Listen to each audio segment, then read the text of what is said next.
Hello everyone, Trophy Wine Hunter. Welcome back to my YouTube channel. Today I'm doing a review of the 2015 Chateau Pavie.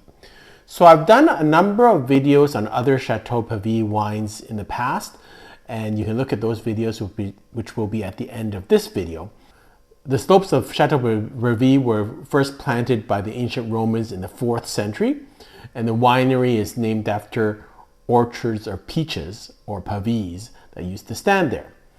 And this land was assembled by Ferdinand Bouffard in the late 19th century. At the start of World War I, Ferdinand sold the winery to Albert Porte, and he eventually sold it to the Valette family, who are well-known Bordeaux negociants.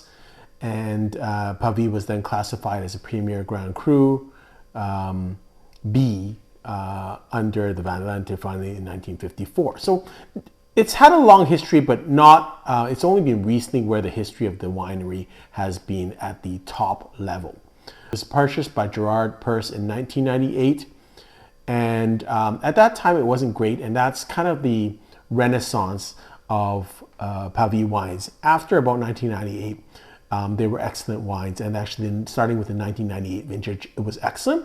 And if you recall, he purchased it in 98, but when he gets it, he doesn't actually release the 1998 wines right away. So that's why it takes him a couple of years to get the wine to the right level.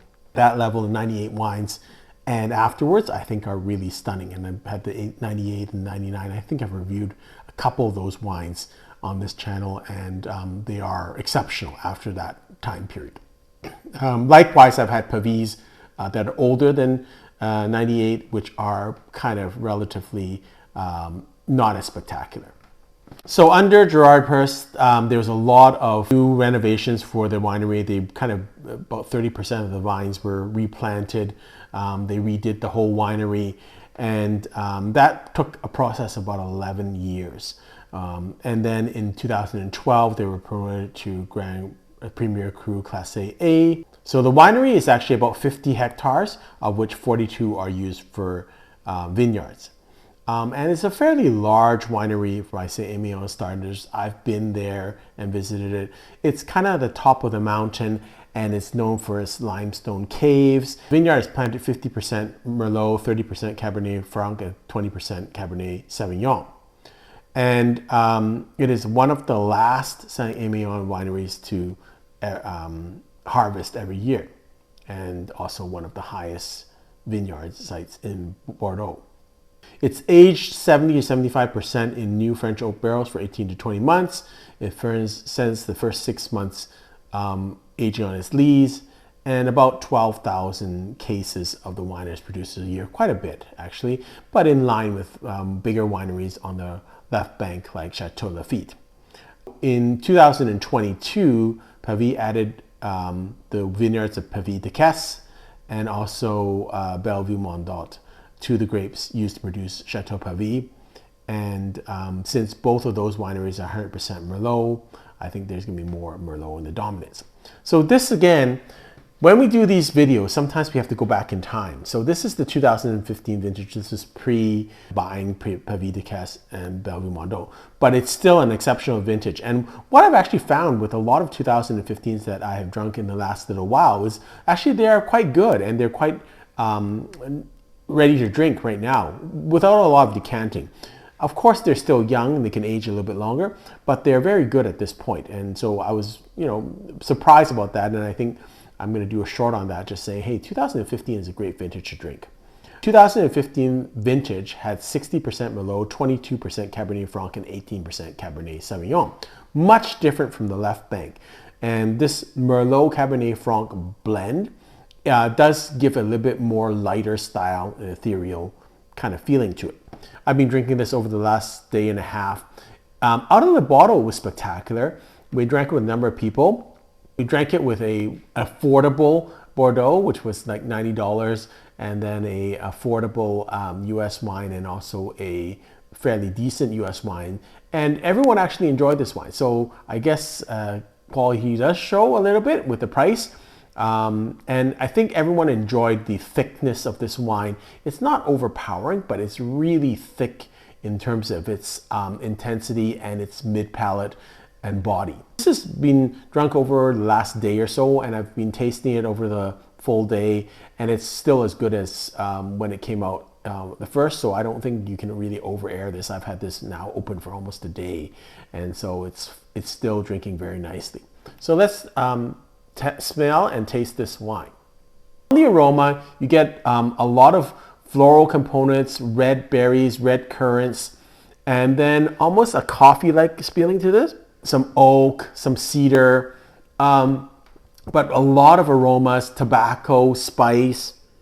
Very interesting, very aromatic, beautiful smelling, very vibrant, fresh. And so it's, to me, a very drinkable wine and very accessible wine to most people. It's not pungent, it's very pleasant, very sweet on the nose too. Really quite enticing in terms of the aroma. So much fruit. So you've got a balance of red fruit and dark fruit. So dark plums, cassis, black currants, raspberries, almost a little bit of black cherry. And then you get a good palate, you get good acidity, a very silky taste on your mouth. And then the aftertaste, you get into a bit of glycerin, iron, and licorice and kirsch. So, and maybe a little coffee too. There's a lot here going on, but it's not in your face. It's not very bold. It doesn't seem like it's really heavy, but there are heavy tannins, and I think that's balanced by the good acidity and the strong intensity of flavors. So when you talk about like wine, sometimes people say, wow, it's so tannic.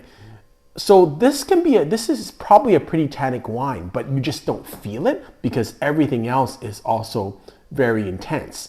And that's what we mean by balance.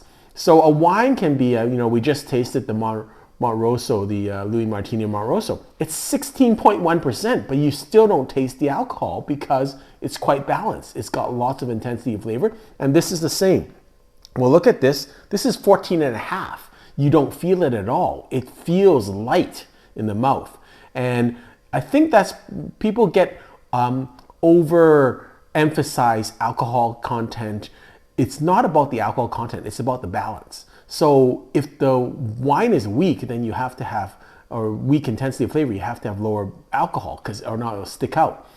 You can have 15% alcohol. Chateauneuf pops are 15%, as long as they are balanced by good acidity and good intensity of flavors, you're fine. And you don't really feel it. And this is what I mean by this wine. This is a well-crafted, well-balanced wine that's got a lot of intensity of flavor, which is very pleasing. So this would be what I would say the newer wave of Bordeaux. This is not old Bordeaux. This is what the modern age Bordeaux should taste like. And this is really, really good even right now. You can age it a little bit longer, but I think it's really drinking beautifully right now.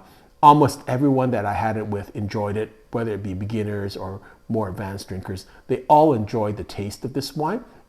So I'm going to give it 98 points. You can drink it right now with a quick decant, or just what I did, just opened it and just had it over the day, a couple of hours. It gets a little bit softer. Or you can age it for another 10 years. I don't think it's going to change much in terms of, it's not going to decline. It's just going to continue to get better and just open earlier. The last couple of years when they have good vintages, they're crazy good and very good value before. Now I think it's getting up there in price and people are recognizing this. And now I think the value is in kind of newer wines, newer top level wines like Figeac, I think is where Pavie was maybe 5 years ago in terms of price. So there's a little bit of pricing that you can get on Figeac right now, and maybe even Canon, which I think is going to be really good in the next 10 years. So hope you've enjoyed this video. I definitely have enjoyed drinking this. Until next time, happy drinking.